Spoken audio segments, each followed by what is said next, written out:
Are you a football fan? Have you ever found yourself wondering, what in the world was that ref thinking? Well, Mike D, the referee, is here to help you. Join me on Whistle Talk. I talk to professionals on the field and in the booth to help you understand what is going on inside the mind of a football official.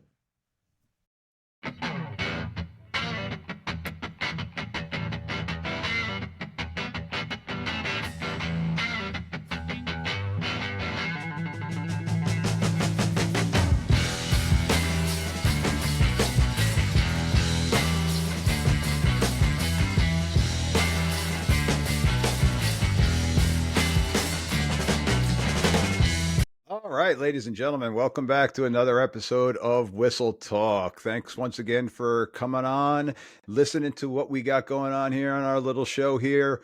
Once again, like I always like to say, make sure you hit those like buttons, those subscribe buttons if you enjoy what you're listening to. Comment, reach out to me, Mike D, the referee at gmail.com. And if you don't like what we got going on here, reach out to me, let me know. Tell me how I can make things a little bit better because I'm here for you all out there. So, with my little spiel over and done with there, got some great guests on tonight. Got three individuals tonight who are joining me from the Vets2Refs program. And I'm really excited to have them on. I was lucky enough to be on their podcast, which we'll talk about a couple of weeks ago, and they took the time to come on to the show tonight. And I can't wait for everybody to get to hear what they have going on because I think this is a fantastic thing. So, ladies and gentlemen, I'm going to turn it over to them. We got Jeb, we got Bill, we got Liz. Thank you very much for joining me tonight. How's everyone doing? Doing great. Thanks for having us. Thanks for having My us, pleasure. Mike. We're super excited to join you, and great to see you again. Thank you, Mike D. So I guess we'll start off with Liz. Ladies first. Liz, why don't you tell our listeners a little bit about yourself, a little bit of your backstory, and what brings you to this place here? Okay, well, it all started with a dream. We, the three of us, and all of us were always talking sports. We talk about football. We're on the chit chat. We're texting each other all the time. Did you see that play? I can't believe it. Jeb's giving us his referee angle, and my son went off to play football for Purdue in the Big Ten. So it all made sense kind of all at one time that we thought, we're talking about this all the time. We're texting about it. Why don't we get together and talk about it on camera? And there you go. All of our kids play all different sports. So it came down to why not talk about anything interesting going on in sports. So that's kind of where we started. And then I'll hand it off to Bill to talk about how that kind of morphed into Vets2Refs. Thank you, Liz. Liz hit up on our settled on the field path, and I served in the Navy for 20 years. I transitioned out in 2019 and was able to do a DoD skill bridge program that was at the IHSAA, so the Indiana High School Athletic Association. There in 19, I started hearing about the referee shortage, which I'm sure it's been going on from before then. And then we hit into that sea town that no one likes to talk about. Yeah. But so at that time when I was there, we talked about Vets2Refs, and it just wasn't able to take off. And then once the three of us started talking sports again, we brought the idea up. I think Jeb said, "What about that?" And we said, "You know what? Let's get that started." So we have officially become a 501c3 based here out of Indiana. So it's it's official nonprofit. All donations are tax-free, tax reimbursable, deductible, however you want to look at it. And we're just happy to be able to support veterans and first responders and show them that there's a pathway into sports officiating. Great stuff. And Jeb, how about you? So I've known Bill all through high school, and Liz, being Bill's younger sister, was always around. So that's kind of how we all became a group. And once Bill got out of the Navy and he was at the IHSAA, I had officiated baseball for 17 years, football for 8, hockey for 8, and then basketball, kind of not officially high school basketball ref, but AAU circuit and intramurals at college. So I had the officiating side of things. I got out of it when I had younger kids. And now that I'm done coaching and they're older, I'm getting back into it, doing hockey and basketball right now. And then possibly going to get back into baseball and football. It just depends on the time. But right now, basketball and hockey have been really fun. So we started Vets2Refs, just to help with the shortage. Being a coach, we were always kind of worried that whether there was going to be refs or umpires at our games. And Bill made a great point, giving a veteran or a first responder something to get their mind off of what they do on a daily basis was a great opportunity to be a sports official and just give them something to look forward to at the end of the day. Maybe, everything they've done for us, and now they turn around and it's still a great opportunity for veterans and first responders to serve us. So we also talk a lot about Unsettled on the Field about youth sports and how the parents need to calm down, and we need officials. And so we do a lot of babysitting on our end of things, and with the parents, and just trying to build the Vets2Refs program so that our kids and future kids and grandkids will all have the opportunity to keep playing sports. So I do got to correct you there, Jeb. It's not babysitting. It's preventative officiating. You're Yes. trying to do the preventative officiating with the parents. Yeah. So getting them more aware. So Correct. The Vets2Ref thing, I when I first heard about it, I was blown away with the program that you all set up here. So if you can just dive into a little bit more of the nuances with that, what the mission is, and how people go about getting involved with that, and even getting in touch with you, like how did this all come about? Like other than just, hey, I'm a former vet myself. I want to get into this. Like what brought the whole thing on? I mean, it's just fantastic.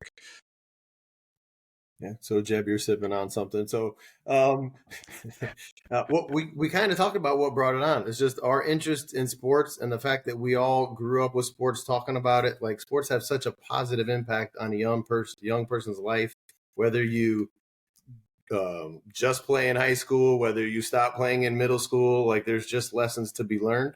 And without the referees, there's not going to be sports. It's just going to be practice. So nobody wants to talk about practice. We want to talk about games. So we're going to need officials.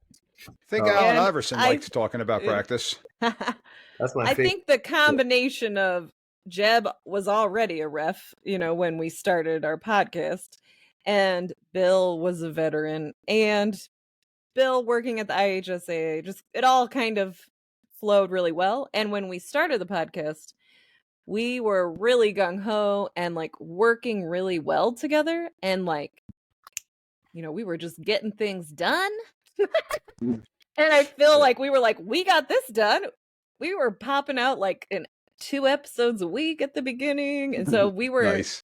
We felt very confident that if we wanted, this was something Bill was passionate about years ago, and it was like, let's just do it, and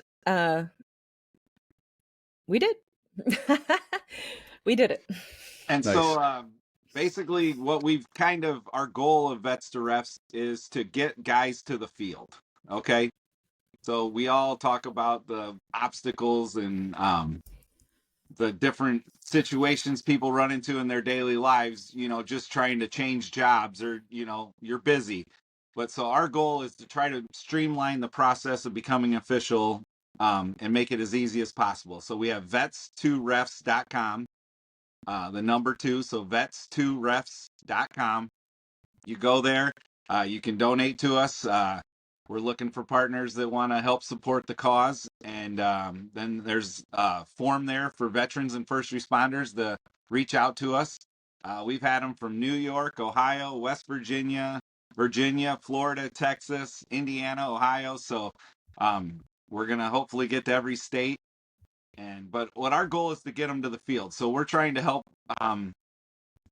basically teach you the basics of officiating via some of our partnerships. I'll let Bill talk about the partnerships we have, but basically once you reach out on the form, we'll touch base with you and feel you out for what you exactly want to do, and then kind of give you the guidance of how to sign up with your state. Once you can get signed up with your state, Then we offer some online trainings that Bill will discuss. Once you get set up with your state, we're going to support you, and we're trying to build a community of first responders and veterans so they have somebody to fall back to or ask questions to.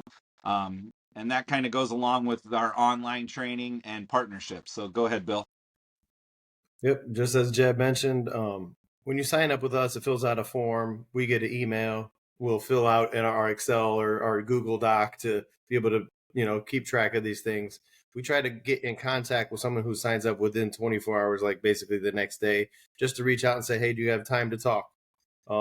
Whether it's Jeb or myself that touches base with you first, we're going to get some information from you. And then what we do there is I set you up with ref reps. So what our donors are donating for is to get you some training. So the first training that you need is to be qualified to be an official on the field. So we've got a partnership with ref reps. We'll assign you the lessons within ref reps. So that's online. So we'll give you one sport. So tell me you're interested in 3. We'll sign you up with the first one that makes sense. If you called the day and you want to do basketball, maybe that doesn't make sense for your state because they'd already started. But if your next one is football, that might be better. Just depends on what you're looking for. So we'll get you that assigned, and they have like the rules, and then they also have a POV section. So it gives you the videotape of what it looks like from a referee's perspective. And then we also set you up with 3 months free of Ref Masters. Ref Masters has a Major League Baseball umpire, NBA referee, and NFL official that they hold all kinds of training on their app.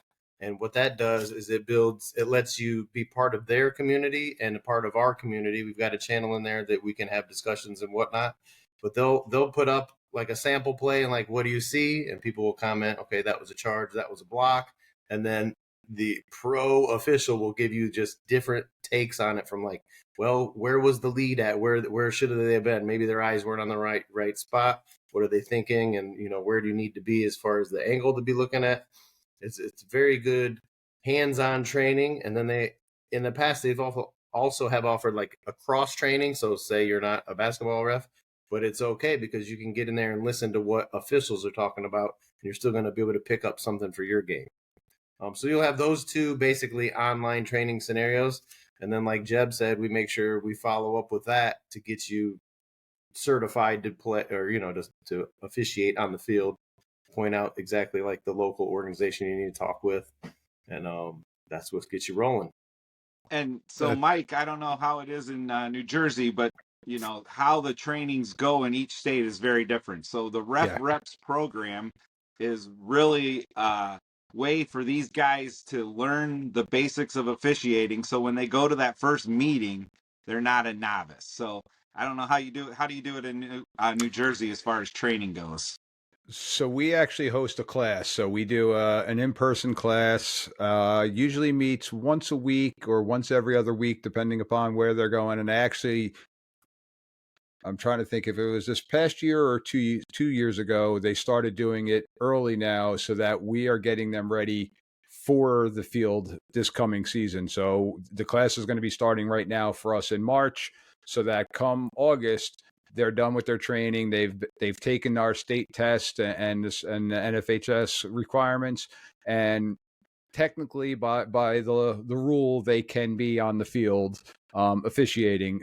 Now, our state and our local association, we kind of have some other things to try to gradually get them onto the field to get them more experience, but they're ready to go right away with the youth games and the sub-varsity games. And they try to make it a requirement for the first year to not have them on many varsity games, more so being on a chain crew, because a good majority of the schools here in New Jersey pay for a chain crew as opposed to having parents as the chain crew. So it gives them the ability to be on the field, speak with the officials that are working the game, be in the halftime and the pregame and different things like that.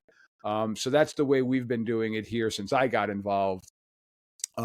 Like Bill mentioned before, when COVID happened, it was crazy, and we ended up losing a good number of officials. So this past season, we had people that were finishing the course that were working varsity games this past year because we're at a shortage, which I know everybody is, and we just had a meeting recently for example, on a Friday night, we'll have 20 games. We only have 17 crews in our association.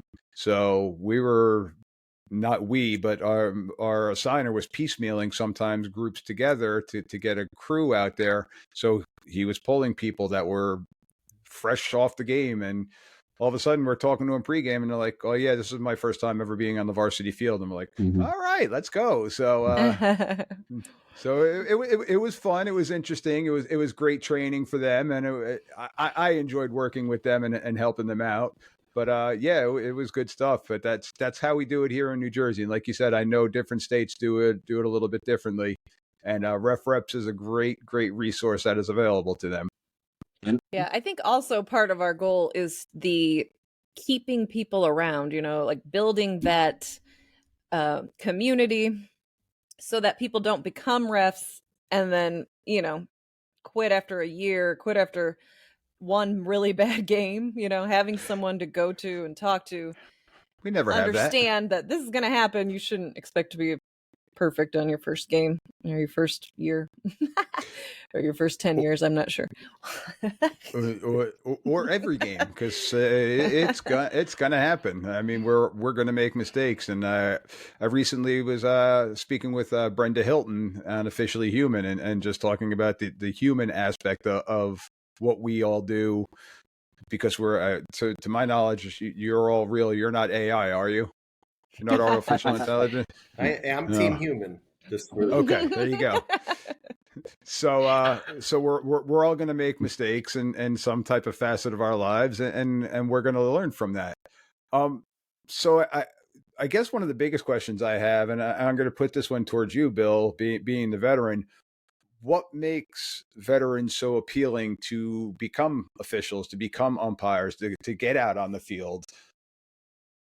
Well, I mean, that is a great question. And as a veteran, the first thing you're going to learn is not to speak for all veterans, right? A lot of people like to group us into one thing, and one thing to know is we're all individuals. We're all unique. We all have certain circumstances and, different family scenarios and all that, interests and backgrounds. But one thing, we've got training. Probably in any facet, no matter where you were, you had training that was at a level that most people have never seen or don't get to see.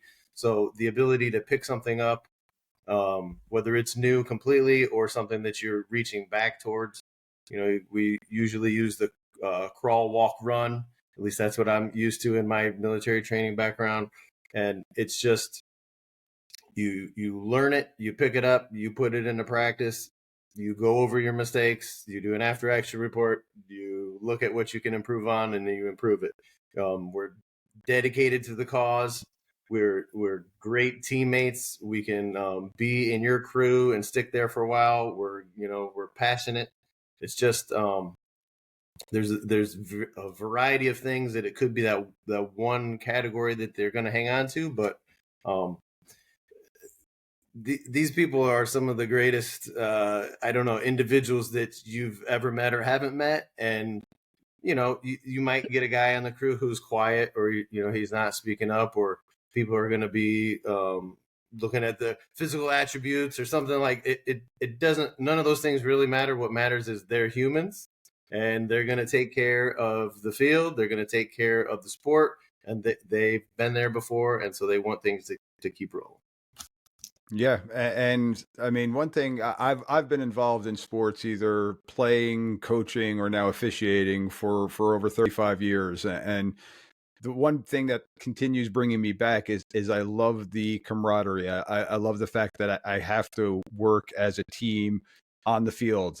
We have crews here, and I'm going to imagine, I don't know from personal experience, but being in some type of military, you need to learn how to work as a team to achieve your goals. And if not, things may go awry and to a different level than on a football field or on a basketball court.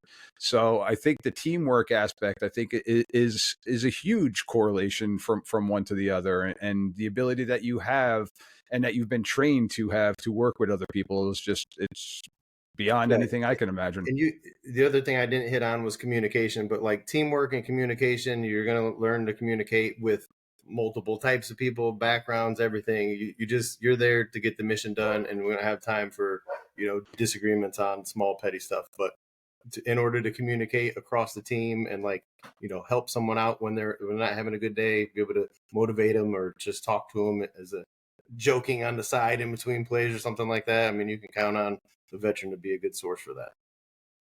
And now, Liz, you being in the private sector where you're in sales and marketing, so you're dealing sometimes with more individual type people as opposed to team type people. And Absolutely.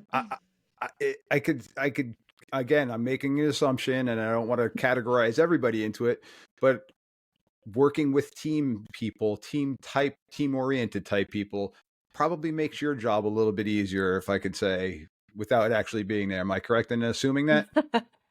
You can definitely assume that. I would say salespeople can be a little bit for themselves, if you will. They're kind of like the player in the game sometimes. Some of those players that think they're hot shit out there. Yeah. The salespeople can be a little bit like that. So it is nice to have that camaraderie and a team player atmosphere for sure. Yep. Absolutely. And Jeb, I'm sure in your experiences being in all the different facets now seeing I didn't know the hockey background, so that I'm a big hockey fan myself, but seeing how other officials are working, how you need to work with your linesmen and the other officials, and how everything needs to it's a well-oiled machine, and that what makes the game run smooth is when we're doing a smooth job as officials. Am I correct in saying that for you? Oh yeah, most definitely. And just as an official, meeting new guys and building that crew and camaraderie. I've noticed over the years, the first responders and the veterans, they just have real strong leadership skills, and they're always very poised and handle situations really well. I've learned a lot from a couple guys over my years of umping baseball, just how to stay calm and, just keep the game moving. And so we just feel very strongly that, being a first responder or a veteran is going to help carry over onto the field. Like Bill says, we always expect the veterans to solve all our problems. They're not the only ones out there that can be officials. Everybody listening to this podcast can become an official. It takes effort and dedication, and, you can't just put on a shirt and say you're the ref. You have to go through the training. And like Bill mentioned, our different opportunities. And like you mentioned, in New Jersey, you have classes. In Indiana, we have association meetings. They're basically once a week leading up to the season. So going into the basketball season, you've been to 7 meetings. So you're not just thrown to the wolves, but we feel very strongly in our program that we're able to send these guys to their first game or to their first meeting with some knowledge and some understanding of the process, so it's not so overwhelming. And that really, we feel like, is getting people to the field. We have guys doing volleyball, wrestling, basketball, football, and a couple guys lined up for baseball and softball coming ahead. So it's fallen into place, but we're looking for more guys and more support. That's awesome. So how long has Vets2Refs been in play? How long has that organization? I know you mentioned it was brought up, but when did it truly come into fruition that you started getting that first person out on the field? Well, we're still less than a year old at this stage. I've just looked back at some of the numbers for the end of 24. We had our first person signed up in May, and since then, across the state of Indiana, we had 12 sign up since May, and across the country was 13 when I pulled the numbers, but 4 in the past 2 days. So that's 13 on top of the 12. On top of the 12, yeah. Otherwise, it sounds like one extra. My bad. So thanks, Liz. 25 plus the due 4, that we're up to 29. And but that's almost been a year, and even the first couple of months was more like paperwork for the official nonprofit and setting up the website and some background things. So yep. Really, we've got a couple more months until we've been hitting it for a year. And That's great. also on those numbers, we have guys that have reached out to us with interest that haven't come all the way into the program. So the numbers Bill's given is guys that are coming to the program and want to become officials. There's numerous on top of that that have expressed interest, and maybe they're doing baseball and just haven't caught the full bug yet, or they're moving and don't have time to do it yet, but they're interested. So there's definitely some traction out there. Good stuff. That's great hearing that the numbers are going up, and 4 over the last 2 days. That's fantastic. So keep it going. Yeah, So now people are coming back home. They're serving in the military, or they are home and they're working as a EMT, or are you working with firemen and police officers as well too in the first responder category? Yeah. How do they catch wind of what you have going on here? How are you guys trying to get your name out there other than by jumping on small little podcasts like mine? I mean, geez, nobody's listening to me. I'm kidding. I love all my listeners. I love you all. We're lucky to be on Whistle Talk to help spread the word. That's for sure. Absolutely. I would say, the police or firefighters, firemen, firewomen, you wouldn't have to look at your phone too long to hear something about Los Angeles and the fires or a terrorist attack in New Orleans. They're on duty every day. And so that's why we extended this to the first responders as well. You asked about how are we reaching out to them in this first, and you guys can feel free to chime in if you want, but in the first 6 months or so, we went with just social media, getting the word out to our different people that we're already in contact with. It's a little bit of a chicken and an egg game with the finances. We can't go out to the fire station and sign up 100 people tomorrow, because then we might not have the funds to push them all through, or enough previously bought seat licensed and it all set up. So the slow roll has worked well for us in the first 9 months, but we're looking to expand all of that side of the operations. Yeah, Awesome. and we've also gone to some community outreach. We went to the Purdue Military Appreciation Day. We went to the Indy Fuel opening day. They had Indy Fuel is a hockey team here that opened a new hockey rink. They had a military appreciation day as well. So we've been doing things like that to try to get our name out there. And Awesome. Liz, let me just hop on that one. It was Hero Hut put on the event, so they invited us to come. They invite nonprofits to join as one to come out to events like that. So thanks to Hero Hut. Well, to all the Whistle Talk listeners that are out there, and I've been getting hit up by people from different countries too. So, but if you're serving in the military and you're serving overseas, and when you come back home, hit these guys up. This is a fantastic program that they have going on here. So spread the good word. All the officials. I know we have a good number of officials that are out there, and I know we've been talking about just the recruitment and the retention. If you're friends with somebody who's a first responder or is a retired vet, this is a great opportunity for them to get some help and get the process going. So that's why I love it. I am really good friends with a number of local police officers in the township where I live and in the neighboring towns, and also at the state level. I've got some of my closest friends are first responders, and just hearing some of the stories and some of the stuff that they go through on a daily basis, I'm friends with them through sports, through coaching my son's teams or my daughter's teams and stuff like that. And just to see the amount of relief that they get from being involved in the sport, to get some of the stuff that they're dealing with on a daily basis of their lives, to get into a more fun atmosphere or the team again, and away from some of the things that you've had to deal with. Okay. It truly opened up my appreciation for everything that you guys do. So once again, for the people out there listening, thank you, Bill. Thank you for your service. I can't reiterate that enough during our show and during our text messages. I truly do appreciate everything that you guys do and have done in all walks. So thank you again.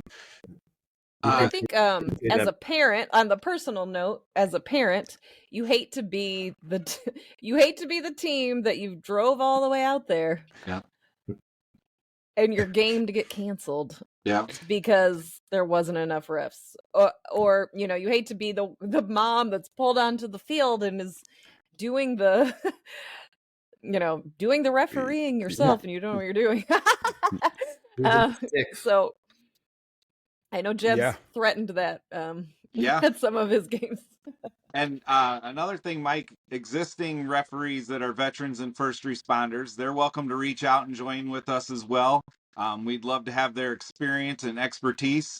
And we also offer getting them into the Ref Masters program, which is very high level, detailed work. I was just watching one before I went out shoveling, and they were just talking through the legality of verticality in basketball.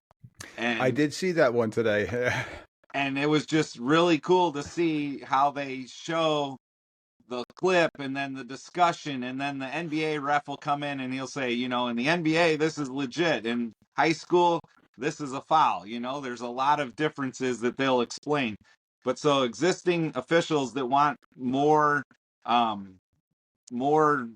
support, knowledge and training, they can reach out to us as well. And when we try to have community building calls, we'd love to have their expertise on there to help new officials.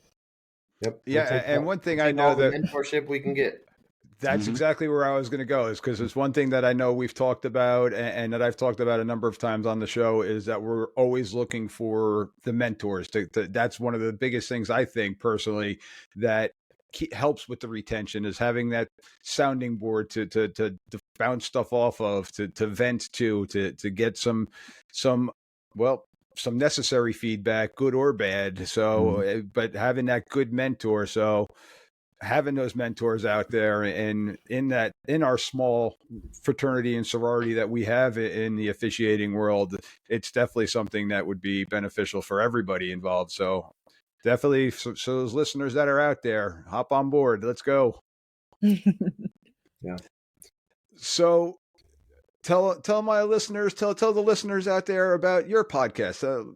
Let them know about a little bit of Settled on the Field. So I know we got podcast listeners that are out there. So after you listen to my show on Wednesday, Thursday, go on and listen to Settled on the Field. So I gotta plug that. Well, Settled on the Field, like we kind of talked about, it began because our kids play all different sports.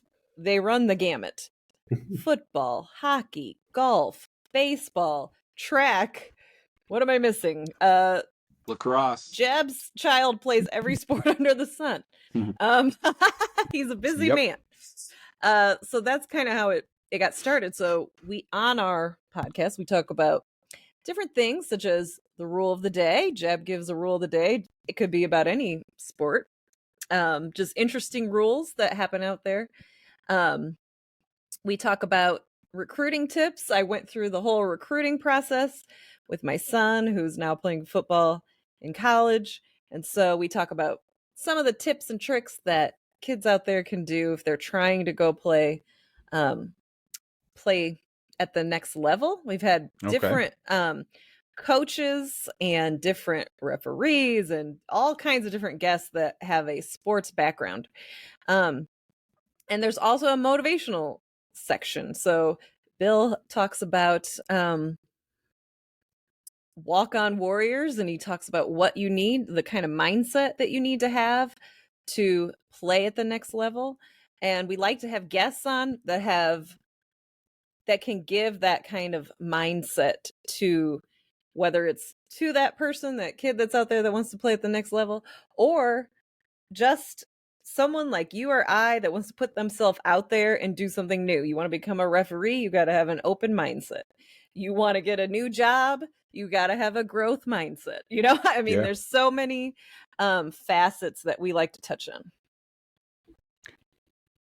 Yeah, so dive in. Tell me about the walk-on warriors. That sounds very intriguing. Yeah, well, we all had a segment, and we came up with our own names for the segment. And when we first started, my background, being in the Navy, and then before that, I walked on to the football team at Ball State, and so it just came together as walk-on warrior. And Liz said I talk about the mindset that you need to have.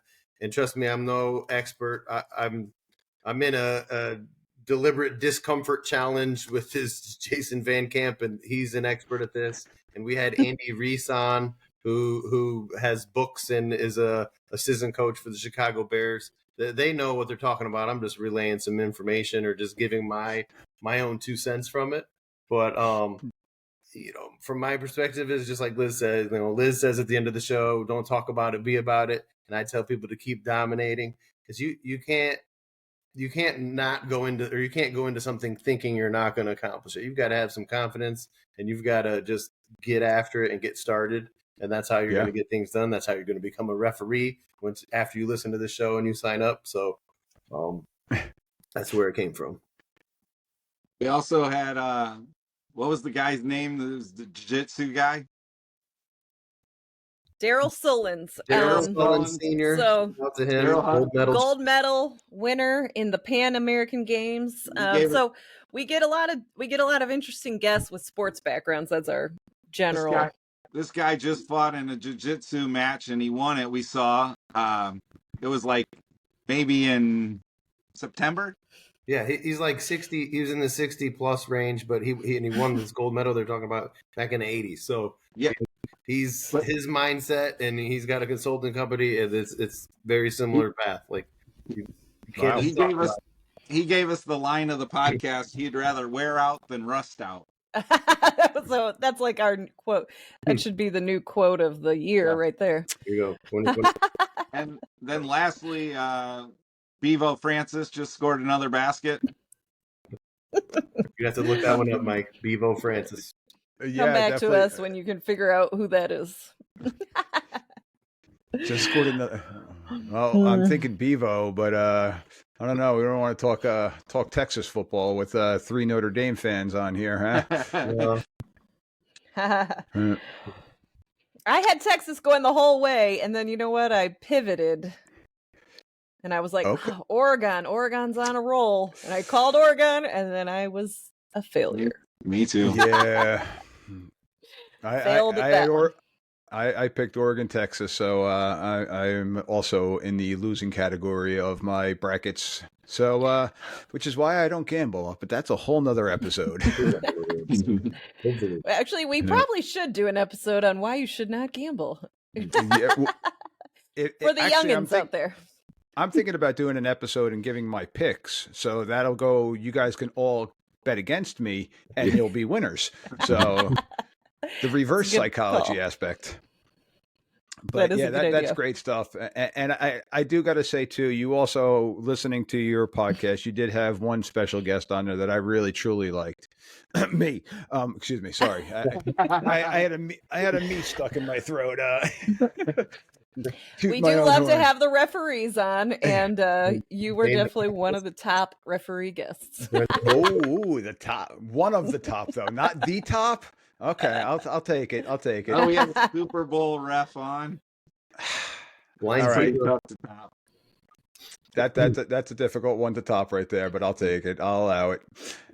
But guys, once again, I love what you have going on here, what you're building together. The fact that you are literally family, and you're building a family through things that you love and things that you've truly been a part of. I mean, that's what this is all about. This whole thing, this crazy thing we call life, it's what it's about. And we just happen to have ours involve a whole lot of sports that goes with it too, with our families and our friends and our loved ones. And so I'm at a loss for words right now. I truly appreciate everything that you guys got going on. The Vets2Refs thing is just fantastic stuff.